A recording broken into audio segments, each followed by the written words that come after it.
together. You're a beautiful mess. Oh, I see what you're doing. Diamond Rio songs. You're unbelievable. Why, thank you, Kyle. I just want to let our listeners know that we'll be hosting the Big Diamond Rio Show with special guest Savannah Burrows at the Pack at COC. Imagine that. Look at you getting it now. One more day. No, dude, it's June 30th. Be my wingman. Oh, now you're quoting Savannah Burrows songs. Yep. Sweet.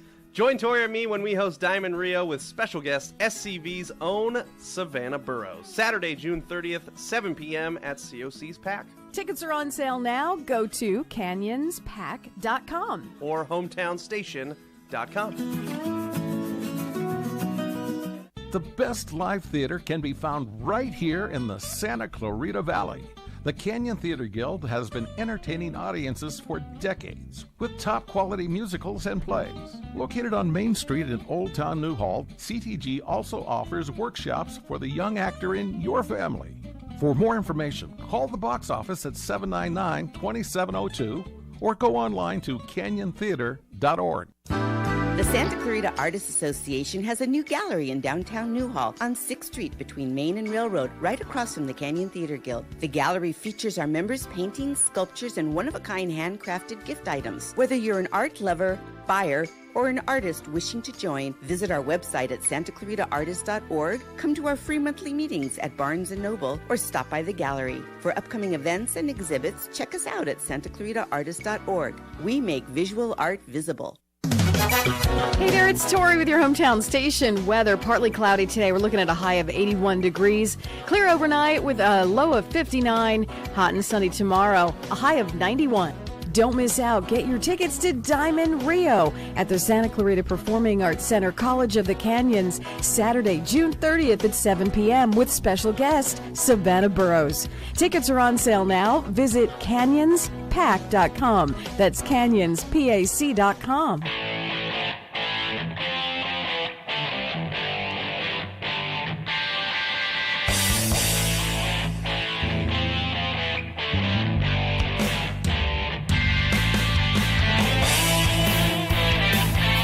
Good afternoon, Santa Clarita. This is Jesus Henao of Leola Commercial, and welcome to the Commercial Hour.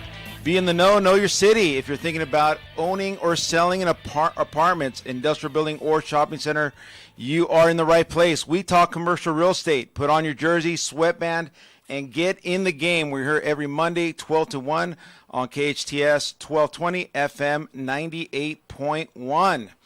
Today, in the second hour of the show, we have Carolina Henao, my lovely wife. She is the president and CEO of Shark Design in Santa Clarita. She does plans and architecture work for tenant improvements, ground-up construction, you name it. So stay tuned. It's going to be a lot of knowledge there to understanding if you are a business owner that wants to open up a restaurant, barbershop, whatever, sushi place. Make sure to stay tuned in for that. So let's kick off by saying happy Father's Day to all you fathers out there. I had a wonderful day. It was very exciting. Kids were amazing. My daughter woke me up at 7:30 and brought me breakfast right when I was sleeping. Did you get a tie or something? What'd you get? No, I got a watch. I got this cool Fitbit watch. It was an upgrade, so I'm not wearing that big clunky thing that I usually wear. So this is good. Keeps me in shape, I guess. Alrighty. So the first part of the show. How about you? What did you get? I got fancy root beers. They got me a 6-pack of fancy sodas with vanilla, man. Vanilla ice cream. I got a few fancy sodas, which is great. That sounds good to me. That's great. Love root beer. We were just talking about it the weekend. Root beer floats. I love them. Alrighty. So we're going to talk today a little bit the education portion of the show. What is the difference between residential and commercial real estate? And we're going to focus on one piece, which is licensings. What licenses? Is there a difference in the licensings? I mean, what do you think? We've talked a lot of numbers here, and what do you think? You think there's a difference in the license that you would have to obtain to sell a residential, a home, or a shopping center? I would think so, because I just put this in terms of like driver's license. You need to, if you're driving a big truck, you need a different license. If you're pushing a big piece of property, you need a different license. That's the way I see it. Yeah. But that's not the case. Oh, okay. Believe it or not. So I am completely wrong. So thank you. You knew I was going to say that, and now I look like a fool. I was setting you up. Bring you back down from your high from Father's Day, making you normal again. Well, yeah, it's the same license, believe it or not. So if you obtain a salesperson's license, you can sell commercial real estate, and you can sell a home, a condominium, etc. Now, the business is totally different. So let's first talk about how you can obtain your license. Well, there's a couple of ways. You can take a couple of courses at a community college, and as a matter of fact, pretty soon we're going to have one of the administrators in the real estate department at College of the Canyons come in and talk about how to obtain a license. But to give you an idea, there's a couple of ways you can do it.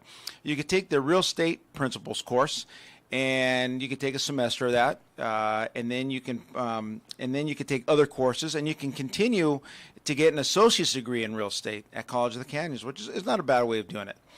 Unfortunately, they're not going to teach you anything about commercial real estate. So you can do the community college. There's also online courses you can take, and they range in prices. You can do some online where there are a number of hours you have to do, and you take tests, etc. And at the end of it, you get a certificate. So I've just finished my course at College of the Canyons, or my certificate online. I have it. And what do you have to take? So I pulled this off the DRE this morning because it's been a long time since I took the exams, and I just had to get What's the DRE? Oh, excuse me, the BRE. Okay. The California Bureau of Real Estate. Okay. Okay. It switches from back and forth. Before it was a DRE, Department of Real Estate. Okay. And then they switched it to the California Bureau of Real Estate. Oh. And now, about a week ago, they switched it back to the DRE. Okay. Don't ask me why. It's a mystery to me. It's an enigma why they do that, but it's marketing. So Is that what it I'm is? sure it is. Yeah, it's just a new marketing campaign. So you have to take the real estate practice course, and then you have to take one course from the following electives. So you have to take two courses. So it's the principles. Then there's real estate appraisals, finance, economics, legal aspects of real estate, real estate office administration, general accounting, business law, property management, escrows, mortgage loan, common interest developments, and computer applications in real estate. So you have to do two of those. And there is a $60 exam fee when you take the exam. So you go in, you take your exam, you pass it, you pay your $60. You go down to downtown LA, and no more tests are administered on Scantron or on paper. Everything is done online. So immediately, once you take the exam, you know if you passed or you failed. It's that quick. So you pass the exam, and then here's where they get you. So there's $60 to start off. Then to submit your license, once you pass the test, you have to pay a $245 fee. That's the application fee. Then you have to do a live scan request. So you have to go down. They're going to take your fingerprints, check you out, do a background check, make sure you're okay to practice. You haven't have any pending lawsuits or committed fraud, etc. So once that's done and you submit your fees, you can receive your license in the mail. So to give you a total cost of everything, it's about $305 for the exam fee, the application, and then for the live scan, it's approximately $22. So at the end of the day, to get your license, you're going to be out $327. And then you're ready to rock. And then you get a nice suit like you, and then you're good to go. Yeah. Yeah, Thank you very much. There you go. There's a long haul before you get to that. But there are some good, I got something in the email the other day. For a suit, $50. Not bad. And nice quality. It seemed nice quality. Okay. So, yeah, you got to start somewhere. I used to go to Marshall's and Ross, get my ties, get my white shirts when I started. So under a budget, you can still look sharp, look dressed good, yeah. Nobody's checking my label and saying, hey, what suit is that or what tie? Even though I did have somebody do that. I am now. I did have somebody do that to me one time, and I was like, what are you doing? Well, pretty funny. Okay, so you pass the course. Now, here are the differences. Usually when you sell residential real estate, anybody can do it. You don't have to have a college degree. You can walk in. Places like Remax, Keller Williams, these places have real estate courses. So once you have the understanding of real estate in these courses, you go there and they show you now how to market, how to sell, all the other intricacies that you learn on the job training. So they do have their courses. And that's probably like a month course. Or, by the way, another way to get your license is these places, Keller Williams, Remax, or Coldwell Bank, or whatever, they also offer real estate courses. Now, you do the course with them, but you're committed to be with them for 6 months to a year. But they get you to the licensing process. They get you to pass, and that's how they do it. So, as we've been talking the last month and a half or so, I can't believe it's that long, but what I do is totally different. So before you go into it in the commercial business, the first thing they asked me when I went to my first office, which was Marcus and Millichap in Encino, they said, "Do you have a college degree?" That was the first question. I was surprised. And I told them, yes, absolutely. My degree's from USC. So they, all right, you passed that. Come on in. Now, when you come in, you have to train under a senior agent. So you're automatically placed under somebody, and you're with them day to day. You're doing the grunt work. You're doing marketing. You're doing analysis, etc.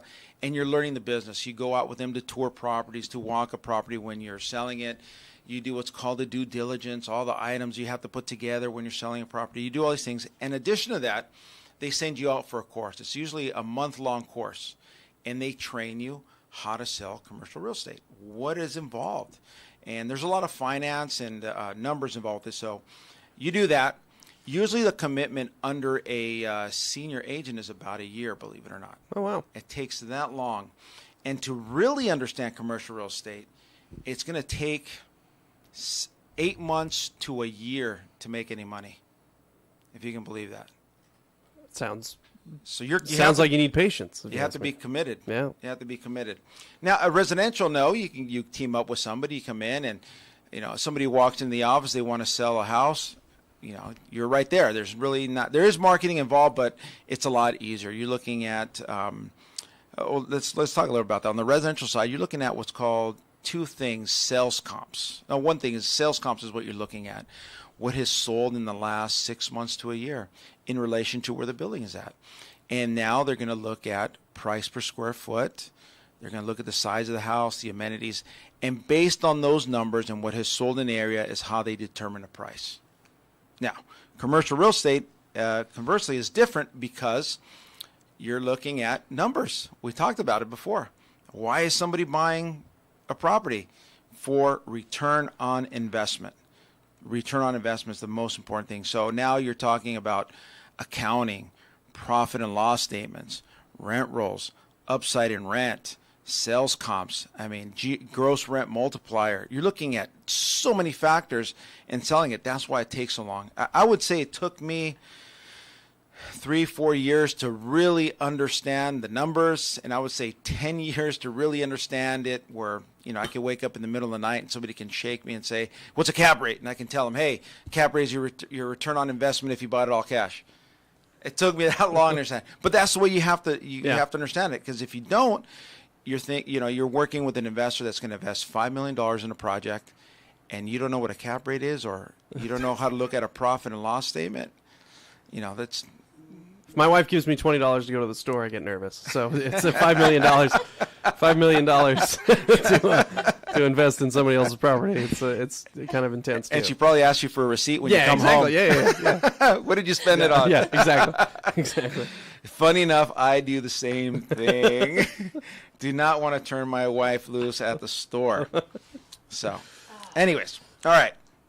So. So in like in my business, I've always I bring people on, but I'm very realistic on what it takes to sell commercial real estate. To make money in the business, it's going to take you 6 months to a year. And I tell people when they come in, I'm just as honest as I can. That's what it takes. But usually, there's somebody that just came out of college, living with their parents, and they really want to get into real estate. And so they have, they're living with mom and dad, their expenses are low, so they can do it. But it does take time. With that being said, it's not unusual to make your first year in the business somewhere between $60,000 and $100,000 in the first year. But that takes time. Under myself, I've trained about 40 guys. I had, ironically, a gentleman. His name was Spencer. And Spencer had a music degree of all things. He played the guitar and like drums and stuff. And he said, "Well, I'm not making any money playing at gigs, I need to get into commercial real estate. So he came in, and within a year and a half, he made with me $250,000. Sizzler. Yeah, he was playing his guitar all night after that, man. Let me tell you, he was singing a good song. So you can do it. All right, let's talk. So that's the difference. And when you come in, you want to, again, like I said, you want to be trained by somebody that knows what they're doing. And it takes a lot of time, a lot of dedication, a lot of work, but you can do it. Then the other aspect of it that we don't really talk about is the marketing sales aspect of it. That is so important because you have to do postcards, mailers, email, Facebook, Instagram, everything we do now. I mean, we promote this show on Facebook, Instagram, postcards, we do it all. So they have to have a general understanding of that. They have the computer part down, the millennials, because they're online all the time. Yeah. The only downfall of the millennials is they want the instant gratification. Without doing the work. So. Yeah, without doing the work, exactly. And that doesn't happen in my business. Okay. Well, let's talk a little bit about some deals going on. That's just the real estate portion. And in a couple of weeks, we're going to have somebody from College of the Canyons in, and we're going to talk about their real estate department, how it works, and how they can learn the business. So a lot of insight there. I have a quick question about the role of the role that you play in a transaction. Okay, so the role you play in a transaction. Are you the one that comes up, because we talked about this last week about the businesses so somebody owns a commercial real estate property. Mm-hmm. Are you there before that? You're helping them find the property, or are you there helping them fill that property? Very good question. And once again, you're listening to Jesus Henao here on the Commercial Hour from Leola Commercial. Perfect. Good question. My business, believe it or not, has a lot to do with cold calling. Okay. Prospecting. The average calls you have to make per day for a new agent is somewhere between 100 and 150 calls. Hot dog. If you can believe that. And you might think, oh, well, that's a lot of calls. How can you do that? It's not a lot of calls, because a lot of those, they're going to hang up on you and say, hey, don't call me back. I don't want to talk to you, et cetera, et cetera. But on the size of deals we're working, one prospect that says, yes, I'm interested in selling, could lead to a $40,000, $50,000, $60,000 commission on one deal. So is it worth your time? Absolutely. So I'll go through a little bit of the process for you so you have an understanding. So I pick up the phone, I call the guy up, and he owns an apartment building, and I say, Mr. Owner, are you interested in entertaining an offer on your property? He's going to say, hell no, yes, lose my phone number. Okay. Okay. So if he says yes, he's going to ask me, well, how much is it? So based on the numbers we talked about, I can do what's called a back of the napkin. I can take my pen out. He give me some general numbers. How much is the income a year? Is he making any money from laundry, et cetera? I tally the number. I give you how much he's making a year. Then I take some vacancy factor out. Then I take his expenses out to give him an average. And I'm left with an NOI, which is a net operating income, which determines the cap rate. Okay. So with that number, I divide it into, I would say, I know the area I'm working, but maybe it's a 4 cap area. So I take the net operating income, I divide it into the cap, and I process that real quick on the calculator, and it gives me a price, $4 million. So I tell them, well, based on what has sold, based on the cap rates in the area, based on what's going on now in the market, based on how you're running the building, the value of the building is $4 million, let's say. And he says, oh, well, okay, yeah, I like that number. That sounds good to me, or I don't like it, or I think it's worth more, or I think you're too high. And after that, then we... Has somebody really said, I think you're too high? Has somebody? No, yeah, absolutely. Oh, that's crazy. Absolutely. I had some guy tell me... Oh, no, I'm going to give you a great example. I'm going to give you this amazing example. So the land I just closed, we talked about it a couple of times, the 240 acres. Mm-hmm. I walked into the office, and the owner passed away, and now the trustee had it, and I walked in, and she give me all the information, and I said, okay, ma'am, I'm done with my analysis, and I think your building is worth, your land is worth $10 million. She's told me, there's no way it's worth that. She says, look, I pulled out a paper out of her drawer and said, see this? This is an offer for $4.5 million. And I looked her right in the eyes and I said, you're underselling the property. You need to go with me. I can get you the $10 million. And she says, I don't believe you. And I said, okay, no problem. I said, well, maybe you'll believe this. I pulled out of my briefcase an offer for $10 million. Oh. Signed by Lennar Homes. And I said, here's an offer for $10 million. You tell me if that is real or not. And she said, I guess it's real. I guess you're real. I sold the building at the end of the day. When it closed escrow, it sold for $10,450,000. So it sold for a lot higher than the $10 million. Certainly a lot higher than the $4 million. Yeah. So, and that happens. Okay. It's a good example. Yeah. So it happens. So, but the most important part is now the owner sends me the documentation, and I meet with them, and I say, let me look at your rent roll. Let me look at your expenses. Let me look at your P&L, profit and loss statement. I take those things back. It takes me about a week. I analyze the property. I look at his profit and loss. I see if he's maybe spending too much. I can cut some waste. Where his rents are they at market? Are they higher? And I take all that information and I plug it in and I do a proposal. And the proposal has, again, all the numbers. It has what has sold. It has what his rents are in comparison to his neighbors. And I tell him, look, your building is worth X amount of dollars based on these things. So the number might be higher or might be lower, but I'm 95% on the money on the pricing based on my analysis. Okay. 95%. And then they say, okay, great, let's sell it. And I would say I usually sell something within 2 or 3 weeks. It's sold pretty fast. And because it's so competitive out there, there's multiple offers and we can sell. Unless the building is super high priced, and people do that. Other brokers come in, they tell I'm competing with somebody, and they say, hey, Zeus, no, the building is worth. The seller says, hey, this other broker told me it was worth $5 million, and you're telling me it's worth $4 million. And I tell them, well, based on the numbers don't lie. This is what it is. And what happens is when they take it out too high, the property sits on that market for months, and it never sells.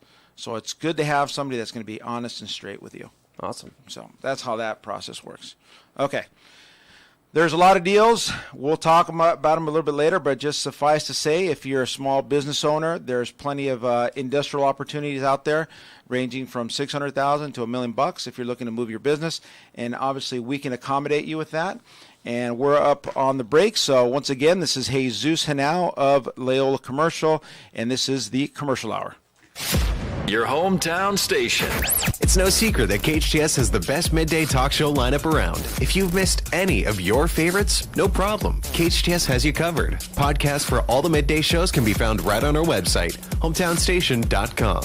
Whether you missed a show from 2 days, 2 weeks, 2 months, or 2 years ago, and you want to catch up, we got you covered. They're all right there. Plus extra podcasts too. That's hometownstation.com. Hometownstation.com. 98.1 FM and AM 1220. Looking for a fun day with the kids? Visit Ice Station Valencia. With 3 rinks, Ice Station offers every type of skating program imaginable, from ice hockey and figure skating to public skating sessions every day. Ice Station is a great place to bring a group, so ask about our special group rates. Our glass-enclosed restaurant, The Grill, offers a scrumptious array of tasty snacks and entrees. For info, call 775-8686 or skate to the net, www.icestation.net. Ice Station Valencia, right across the street from Valencia High School. You can now find your hometown station all over social media. Facebook, Instagram, Twitter, you name it, we're on it. Pinterest, YouTube, even Snapchat. KHTS even has apps for your Apple and Android phones. Plus, you can get email and text alerts on our homepage on the website. We're all over the place. You can link up to everything by going to hometownstation.com/social. It's that easy. hometownstation.com/social. Does it get any bigger than Six Flags, summertime, and ice-cold Coca-Cola? Yes, it does. With hot savings of 40% on Six Flags daily admission. The Six Flags Summer Sale, presented by Coca-Cola. A one-week celebration of savings that will quench your thirst for thrills. It's the best deal of summer. 1 week only at SixFlags.com. But hurry, your chance to save 40% on tickets during the Six Flags Summer Sale ends June 24th. Santa Clarita's hometown station. Hometown station. KHTS AM 1220 and the new 98.1 FM.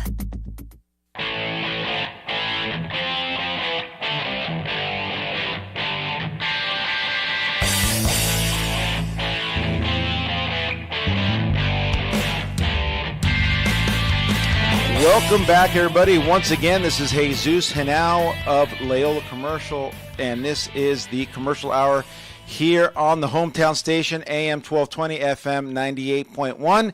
And I have today in studio Carolina Henao. Yes, that is my wife.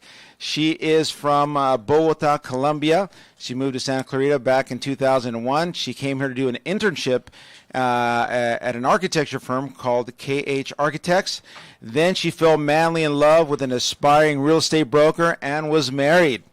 After the last 11 years, she worked at a company in Valley Village where she specialized developing plans for Whole Foods, Vaughn's, John's Markets, and several restaurants. Her experience includes office, retail, and religious buildings. In Santa Clarita, she created and passed through building and safety and planning and health and fire, the new Warriors Fitness and Wellness Camp, Fit 45, and did some TI work, which means tenant improvements, for an office building called Data Links over off for Rye Canyon and Avenue Stanford. And by the way, they have some space available for lease, about 4,000 square feet, and they're making a good deal there. So if you're looking for office space, give me a call. We'll get you into that space, and the lease is a great lease because it's everything includes it. You don't have to pay for property insurance. It's a gross lease, so you don't have to pay for lights, water, AC, any of that. It's all included. So give me a call.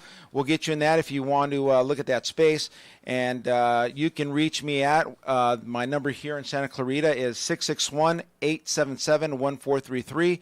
Once again, 661-877-1433. Or you can find me at leolacommercial.com or Jesus at JesusHenao.com. So, welcome, darling. How are you today? I am doing great. Thank you for asking. So let me ask you, how did you pick architecture? Because I was mad. Same way why I married you. No, I'm kidding. My dad is a civil engineer, and I was very related to the construction field since I was very little. My dad took me always to the field, and I learned about surveying and engineering. So when the time came for me to be an architect, it was like, when the time came for me to select my profession, architecture came like an organic way to continue to that, because I hated math. Math. I hated math. Isn't that wild? Math and architecture, you figure those are related, right? No, well, they are related, and I do a lot of math, same as you, but it's not calculus or, I had to go to structures and physics, but it's not as intensive as an engineer will have. So that's why I thought it was, it also allowed me to be more expressive. To be more, it was a more better outcome for artistic. Got it. No, and I didn't know this. I remember when I was going to USC, I had some friends that were in the architecture school, and these guys were always working. And I'm like, guys, don't you have any spare time? No, we don't. And they're like, and I asked them, well, I'm doing a 4-year degree, and they're like, well, ours is 5 years, and we have to do all these things. I'm like, why did you even select that? And I didn't realize how hard it was until Carolina started telling me. So why don't you tell us a little bit why is architecture so challenging, and how was it at school? Well, the most important thing is, and I want to apologize to all the listeners for my accent. Yeah, it's just, I love her accent. Don't apologize. I'm sorry about that. So, disclaimer, I do get tangled sometimes. But anyway, so what happened is the degree, yes, it's a university degree, is 5 years minimum. But you have to understand, we are building structures in which people live and work and study, and, they remain there. So the whole degree and everything around it is to ensure the safety of the people. We're doing buildings that have to last for years. It is important that we can provide quality to a point that a person can feel confident to develop whatever the activities they have to develop in a building without having to be worried about the thing just falling on them. Now, especially in Earthquake County, like we are here, it's even more important. So we require a lot of studies just to understand how everything works, and just we can ensure. Also, we are not only on the safety, but also on the aesthetic of it, how the person relates to the space, how they feel on it. Color can change your appreciation of a space or not. Wow. So we always do we have to take in consideration so many things. That also, in addition, all the law regulations, It has to do with how to get a building through the cities and through everything. And finally, accessibility for people that have disabilities. So it encompasses a lot of information. A project is generally a very big thing to do. Now you guys know why she can put up with me. She's processing a lot of information, but on me, it's probably just one thing you have to worry about. No, you're high maintenance. Next, how is architecture different from South America and here? Okay, so we do a lot of traveling, and when I go to, we're going to talk a little bit about Colombia, I'm seeing them put up a structure, and it's like brick after brick after brick. I'm like, why is it taking so long to build that? So what's the difference? Well, the construction system. What happened is in the United States, I think the use of wood made the system so effective in that regard that they can build much faster with that material. Also, the prefabricated systems allowed construction construction times that are easier and faster. In Colombia, at least, or else, like throughout South America, and I've seen it also in all Central America and Mexico, and in Europe as well, the biggest construction was stone, more masonry, brick, structures that were destined to last much longer, and it requires a total different construction system. Well, surprised when I came to the United States, I have to relearn everything. Because remember another special thing. Here, we do everything in imperial system instead of metric. And everything is different. So when I came and I started my internship, my first 6 months was actually my internship was 6 months. I spent most of the time just relearning dimensions. Wow. It was such a challenge, but it was wonderful because it allowed me to think much more beyond a lot of things, so I can take a project from anywhere in the world and make it happen just because I had that great opportunity. But yeah, it's challenging. If you have ever gone to a school for architecture, you will see those kids that look like zombies. They're very pale, like dark eyes, and they sleep under the desk or in a corner. I learned to sleep next to a toilet. I was sleeping under because my room is full of models, plans, cut paper. I learned to sleep in little tiny space, right next to the door or outside right to under the the couch. plans. Yeah, covered with just a plan or something you see them. Anybody that can go to Woodbury can see that happening. In CalArts, you see, because what happened is people don't appreciate the time that it takes to do something. You see a little pretty drawing. That little pretty drawing could have taken you 10 hours. 12 hours, 50 hours, depending on what you're doing. So I'm glad you said that, because in the office, when somebody comes in, they say, here's my idea. I want it done now. And then you hit them with a splash of reality and say, well, it's going to take a little bit longer. Number one, to draw the plans. And then the harder part is when it comes to the city, meeting approvals, regulations, and the city comes out and inspects. So let's talk a little bit about that. Say I have a client that wants to open up a new bakery here in Santa Clarita, and they come to me and they say, Jesus, look, I found a space in the New Hall Crossing. Hey, maybe Portos. He keeps on pushing the Portos. I'm going to get them over here. I'm doing my best to get a hold of those guys and bring them over here. Okay, so they call me and say, okay, I have this idea, I have the concept, and they look at me and say, what do I do next?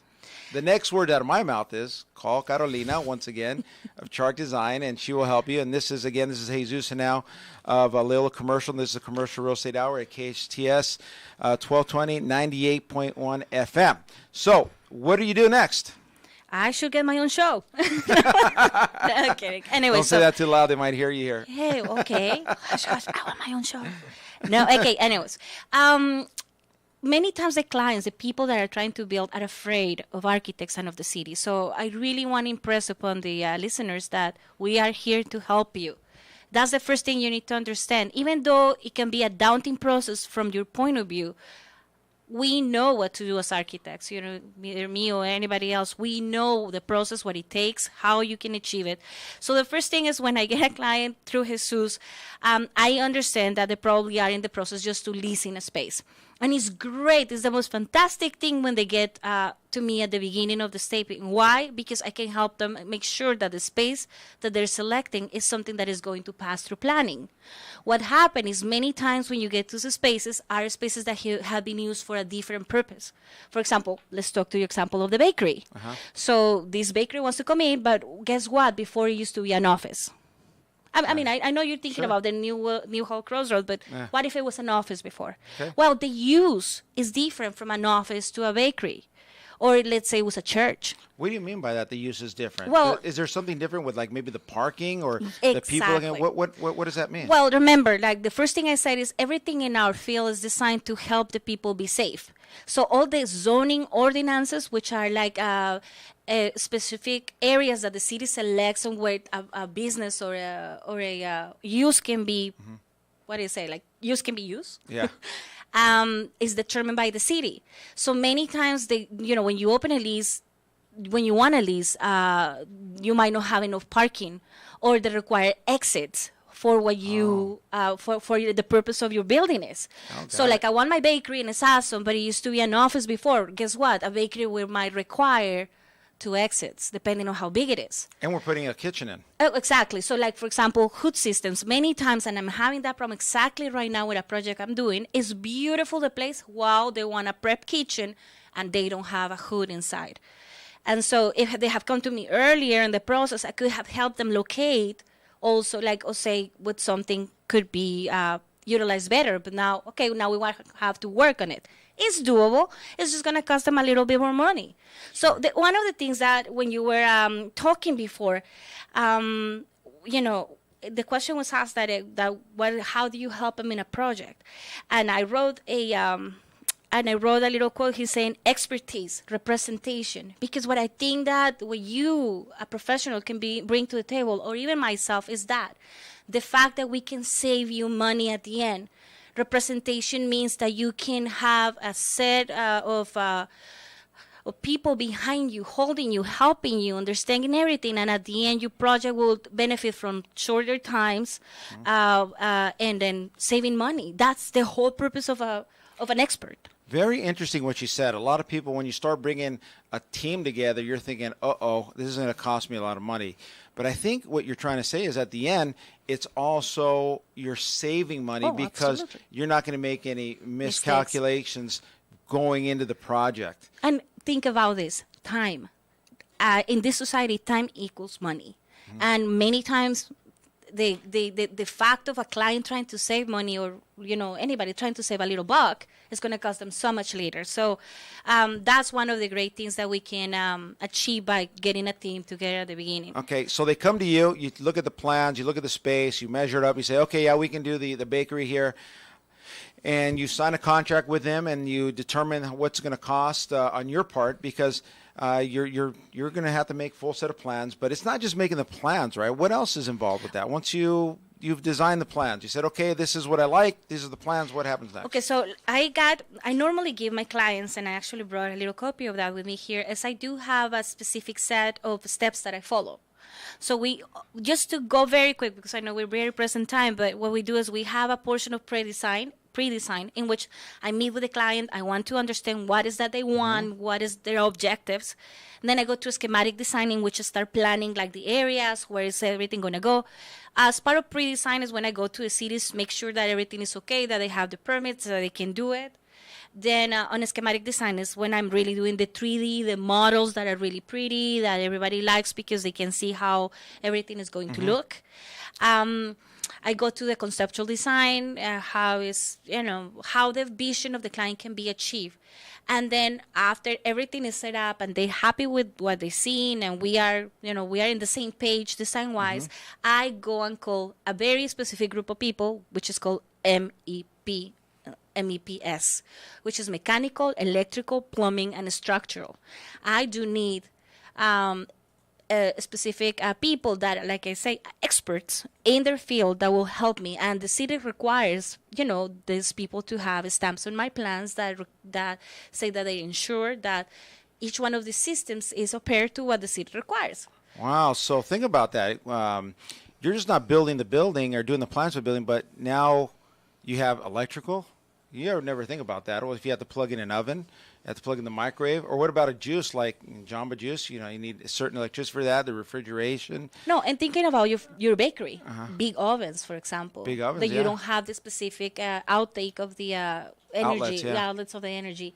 So you need to That's the upgrade electrical. it. Yeah. And then the plumbing. And mechanical for the air and evacuation. Wow, the AC and all that. Yeah. Did you ever think about that, Kyle? Is that a surprise to you? So, yes, a little bit, because we built this place here, and we moved from an office space here. But this was a hardware store before that. So there was certainly some upgrades that needed to happen for a hardware store that was built in the 1920s. Yeah. So there's one thing, too, that's a big kicker that we haven't talked about, and that is ADA, Americans Disability Act. What's that all about? Oh, wow. So, yeah, especially in the state, it's a federal law that makes sure that we consider the people that have disabilities in all the designs that we do. So, which means that a person in a wheelchair, or a person that is blind, or a person that is deaf, or has any sort of impairment can move within a structure without being, without having any obstacles that don't allow them like a free range of motion. And that's something considerations, and it's very specific. Like it actually constricts many times doors and some other things that heights of windows, and like the heights of the toilets and the heights of the sinks, how much you reach for the toilet paper, things like that. Wow, that's incredible. So we got our plans, everything's rocking and rolling. You take it to the city, and you go to the counter, and you submit your plans. From that time you submit their plans, how long does it take to get a response back? Generally depends on how busy the city is. Right now we're seeing approximately 4 to 5 weeks time that is taken inside of the city. Now I want to remind you, if you have in your bakery example, we also need health department, and they take 20 business days the minimum. And that's for the first plan check. Then the second plan check comes. So you're looking at approximately from the moment that a person walks to my office and say, hey, I have a project, you're looking at a minimum, and I'm not kidding. Sometimes I try to make them faster, but normally it just doesn't work. You're looking at a minimum of 4 months. Wow, 4 months to open up shop. Yes. Wow, and you're spending money. is that more for a food establishment, though? A little bit, yes, because of health department, Okay. sure. Hmm. Yeah. And so let's say if an office, how long would that take? It would maybe take 3 months. 3 months? Wow, month off. Health department gets you. Wow. So plans approved, everything. Let's just say this hypothetical bakery, from commencement of plans, the client walks in, to the time you're building and you're doing the ribbon cutting. How long? Minimum 5-6 months. Wow. You're looking at that, yeah. Yeah. That's unbelievable, huh? Nobody ever thinks about that. And nobody ever likes it. Because I don't like it. the people, that is one of the funniest things, because when the clients come, they like, oh, so much red tape, and they get upset. No, the city is here to help you, just to ensure the safety of your clients. But there's some things that we really need to fulfill. Absolutely. So once again, this is Jesus Henao, Leola Commercial, and this is the Commercial Hour here on the hometown station, KHTS AM 1220, FM 98.1. Wow, a lot of insight here, great information. Carolina, thank you so much for coming in. I love you, and thank you for giving us so much information. I hope the listeners learned a lot. And if you're looking to open up a spot, you're an entrepreneur, give us a call. We'll help you out with all aspects of it. And thank you for listening. We're up on the break, and stay tuned for the next couple of minutes, and we'll wrap up the show. Venturing onto an uncharted island. The Church on the Way Santa Clarita invites you to join them July 16th through the 20th for Shipwrecked, where kids will learn what it means to be anchored in the truth that Jesus carries them through life's storms. This dynamic week of Vacation Bible School is packed with games, group activities, and interactive lessons. Summer is coming. Don't miss out. For more information about the Church on the Way Santa Clarita, including service times and what's happening throughout the summer, visit tcotwsc.org. Did you know that SCVI has the only international baccalaureate program in our community? That means that students at Santa Clarita Valley International Public Charter School can participate in very rigorous classes run by highly trained and skilled international teachers. They work with kids to become active, compassionate, and lifelong learners. Students with IB diplomas at select colleges can graduate with a full year credit at their university. Schedule a tour today online at scvi-k12.org or by calling 705-4820. KHTS strives to give the Santa Clarita Valley all the information they need. And when our computers aren't working the way they should, we call Resurgence, your true source for IT. Resurgence provides outstanding customer service while also providing the highest technical ability. They strive to do what is best to improve and protect your business. For more information on Resurgence, call 349-4114 or go to resurgenceit.com. There's an important meeting you need to hold away from the office. The in-laws are coming to town. Uh-oh. A major client is visiting Santa Clarita. Your husband's brother is about to visit. Oh! And his 4 kids? La Quinta knows life in Santa Clarita can be stressful, so your guests can wake up on the bright side. Meetings can run smoothly, and even your mother-in-law will squeeze out a compliment. La Quinta Inn and Suites on the Old Road, just south of Lyons. Call about their special Santa Clarita discounts. 286-1111. Your hometown station. KHTS AM 1220 and the new 98.1 FM.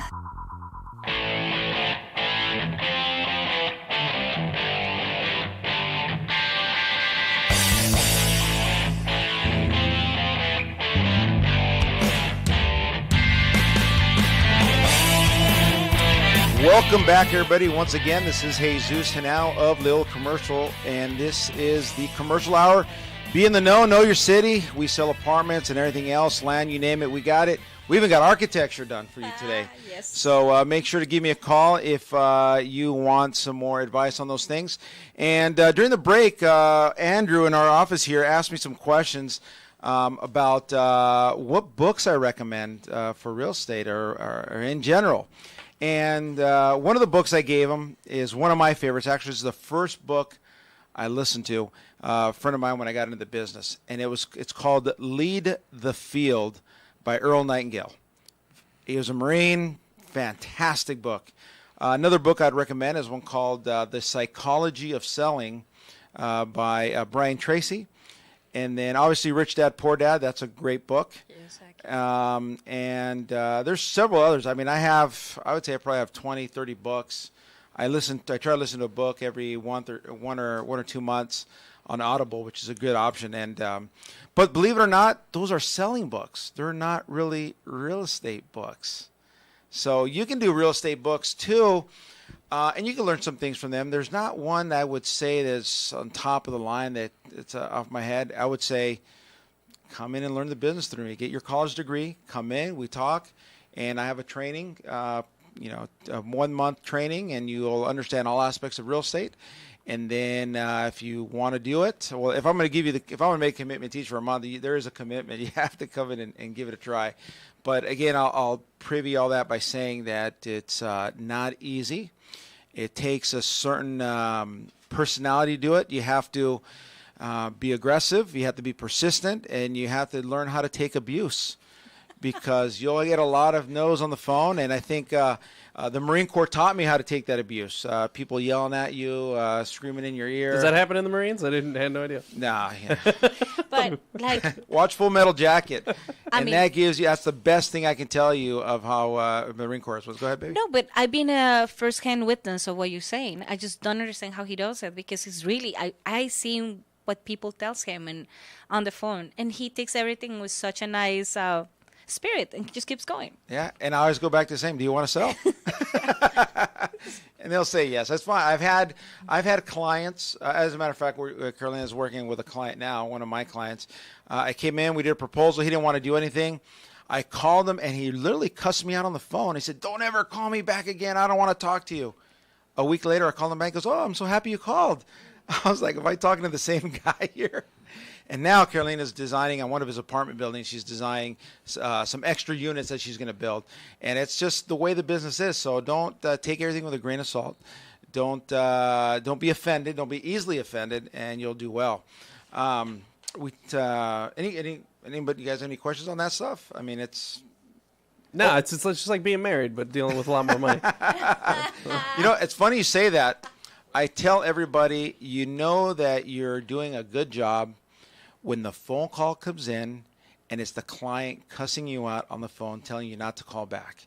And in my office, in my old office, when that phone call come in, everybody would yell, "Yeah, the phone call's in." And we'd all gather around the telephone and replay the message. and listen to it. And it was high fives because that was like, okay, now you're doing the business because you got the guy to call you back. It's like a badge of honor. Yes, Is what you're saying. exactly. Gotcha. Okay, gotcha. Exactly. You guys are weird.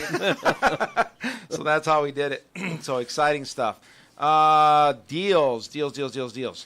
There's about 22 buildings, industrial buildings, on the market right now as we speak in Santa Clarita.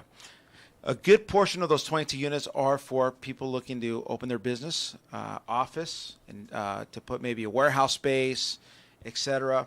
So there's a bunch of projects like that, and they range between $600,000 to $950,000. Now, again, you look at that and you think, wow, that's a big number, even at the $600,000 level. But there's ways around it, and the way you can do that, and if you give me a call, I can help you with that, is by SBA financing, small business financing. And usually you're going to get about 95% loan to value. So 95% of that is covered by the bank. So there's no excuse if you want to start your business or find a new place.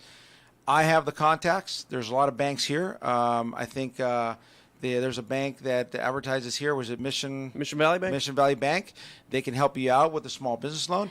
I have other resources as well, and we can get you in, get you a 95% loan to value, and get your place started instead of owning and paying rent. Actually, Mission was associated with both the Warrior Fitness and also with DataLink. They helped them with those. So, like, both of them were by Mission. And they did a very good job. And they were great.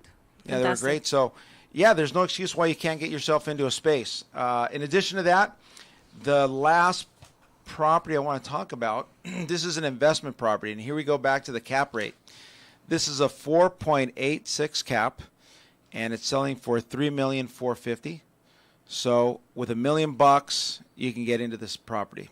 Now, this property is located at 28258 Avenue Stanford, located off of Rye Canyon and Avenue Stanford, right off the 5 freeway, so you can see it. As you drive by the 5, you can see the building. It's there. And interesting, and talking about numbers, is a 4.86 cap rate, but both these, there's 2 tenants here, and they're both on triple net leases. You remember what triple net leases are? Vaguely. I know the word. You've said it before. I can tell you that. The tenant pays for everything. They pay for the roof. That's right. They pay for the property tax. They pay for the insurance. They pay for everything, the lighting, It's water. the too good to be true one. Too good to be true. There you go. That's awesome. They pay for that. You just own the building, and every month they cut you a check. Well, in this case, it's a 4.86 cap rate, which is not bad. I mean, it could be better. And one thing I want people to remember is just because it's going out at a 4.86 cap doesn't mean it'll sell at that. It might sell lower. This property itself has been sitting on the market for a couple of months, so means there might be some flexibility on the owner to sell it at a better price. Now, that property, if you look at it just on the surface, you're thinking 4.86 cap. It's really not that good of a cap. Why would I buy this, et cetera? But you have to peel back the onion to see what's there. And what's there is the leases in 2020. One of the leases expires in 2020. And then you can negotiate the lease, and that's called upside. So my rent increases, so my cap rate's going to increase because more income. Again, the too good to be true lease. You're not paying for anything else. The tenant is in there, and there's costs. You got to outweigh the cost here too. If the tenant wants to leave, that means he's got to pack everything up, move all this stuff out. The cost of that. It's I think it's a 23,000 square foot building. So let's say you're going to move half of that, 12,000 square feet. So if I pick up and move, what do I have to do? Call Carolina, get the plans, permits, everything through the city, ADA, and that is a long wait. So this building in 2020, you can raise the leases there, raise the rent and the leases, stay there, and increase your cash flow, depreciation, etc., and makes a good return on your money.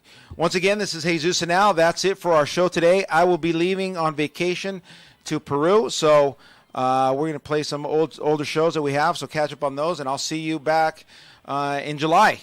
Once again, this is Jesus Henao of Leola Commercial, and this is the Commercial Hour. Be in the know your city.